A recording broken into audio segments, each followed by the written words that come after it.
Most FIRE portfolio content gives you a diversified mix of 8 to 12 funds with complicated rebalancing rules and way too aggressive withdrawal assumptions as well. Me personally, I run 3. Each one has a very specific job. None of these ETFs are doing the same thing, and when they work together, they produce something way simpler than most retirement plans out there, and a system that grows my income automatically, generates a nice covered call paycheck during my retirement years, and doesn't require me to sell my shares to fund my life. So here's the exact 3 fund setup and why each one earns its place in my portfolio. Current prices as of late July 2026, SPY, the Spider S&P 500 ETF, is trading approximately $740 a share. It pays a quarterly dividend with current yield of approximately 1.13%. Expense ratio 0.09%. It tracks the 500 largest US companies across every sector. It has returned approximately 10 to 15% annually over long time periods and has recovered to new all-time highs after every significant decline in modern market history.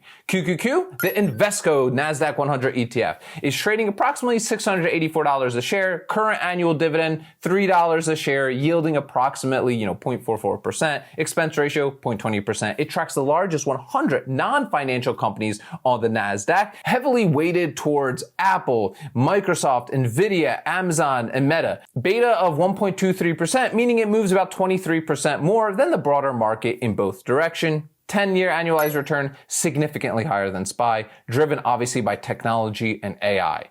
And lastly, SCHD, the Schwab US Dividend Equity ETF, is trading at approximately $33 a share. Annual dividend just over $1 a share, yield approximately 3.2%. Expense ratio 0.06%. 3-year dividend growth rate a little over 8%. It holds 100 quality dividend paying companies with a focus on consistent cash flow and financial health. 3 funds, 3 completely different roles for me, okay? And here's the framework. What is the portfolio supposed to do? And does each fund pull its weight towards that goal for me? Look, FIRE, what does it mean? Financial independence, retire early. Has one requirement. The portfolio must produce enough income to cover expenses indefinitely without requiring you to sell shares into uncertain markets. We know that. Selling shares to fund expenses is the problem the 4% rule tries to solve and the problem it creates. If the market is down 30% in year 2 of your retirement, you're selling at the worst price to cover rent. The damage is going to compound. The solution is building a portfolio where income comes from dividends and options premium, not from share sales. These 3 funds address that directly, but at different time horizons. SPY and QQQ address the future, obviously. SCHD addresses now and compounds towards later. SPY and QQQ, well, let's talk about my plan for covered calls during retirement. These 2 funds are not, traditional income investments, obviously. SPY yields 1.13, QQQ yields 0.44, right? In dollar terms, 100 grand in SPY generates a little over $1,000 a year. That's not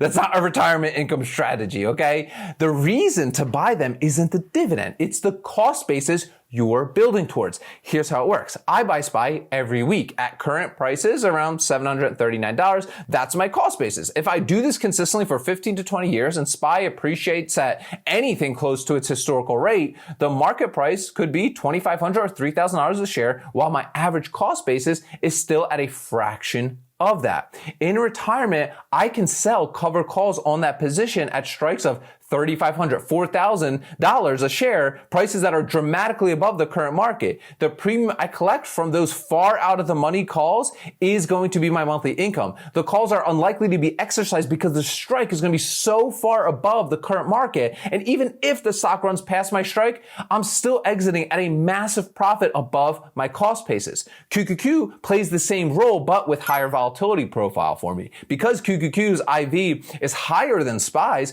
the covered call premium at equivalent strike distances is going to be way more richer. More income per contract at the cost of more price movement in obviously both directions during accumulation. That's a trade I'm comfortable with during my building and accumulation phases. But the important concept is this. I'm not trying to squeeze income out of these positions today. Okay, I'm not. I'm building the gap between my cost basis and the market price so that the retirement covered call strategy has enormous room to operate. Now about SCHD. This is my compounding income floor. SCHD does something that SPY and QQQ don't, right? It pays you now and the payments obviously grow. At 1% per share annually and a 3.2% current yield, SCHD immediately produces dividend income on every dollar invested. More importantly though, the dividend has grown at 8% annually over the past 3 years. That growth compounds in two directions simultaneously. The dividend per share rises every year, obviously, and dividend reinvestment adds new shares that also receive the growing dividend. Here's the role. SCHD builds the passive income floor that SPY and QQQ can't provide. In early retirement years, before the covered call machine is really fully operational for me, SCHD's dividend covers a portion of my expenses without selling any shares. In the later years, as the covered call income starts to scale for me, SCHD's dividend adds to a combined income stream that becomes way more robust, all right? The two positions reinforce each other. SCHD provides income stability for me. SPY and QQQ provide options income potential for me. None of them are redundant, okay? This 3-fund FIRE portfolio has one of each thing a long-term retirement investor actually needs. Growth and covered call potential, SPY, obviously, and QQQ. Growing passive income, SCHD. All three pay low expenses. All three hold diversified institutional quality assets. None require active management on my part, okay? The complexity in most, 12 fund portfolios comes from trying to anticipate every market condition, okay? This portfolio, in my opinion, accepts that the markets are unpredictable and focuses instead of building income streams that function regardless of whether this month is a bull market or it's going to be a bear market. SCHD dividends don't pause when the S&P 500 falls 15%, okay? SPY and QQQ covered call premiums don't disappear when growth is slow. The 3-fund structure keeps producing throughout the journey for me. I buy SPY and QQQ every single week, not because conditions are right, okay? Because I'm building a cost basis that makes my retirement covered call strategy possible. Every week I buy is a week the gap between my entry price and the future market price gets a little bit wider and a little bit wider. That gap is the safety margin for every covered call I'll ever sell during my retirement years. And SCHD, I buy every week as well, reinvesting every dividend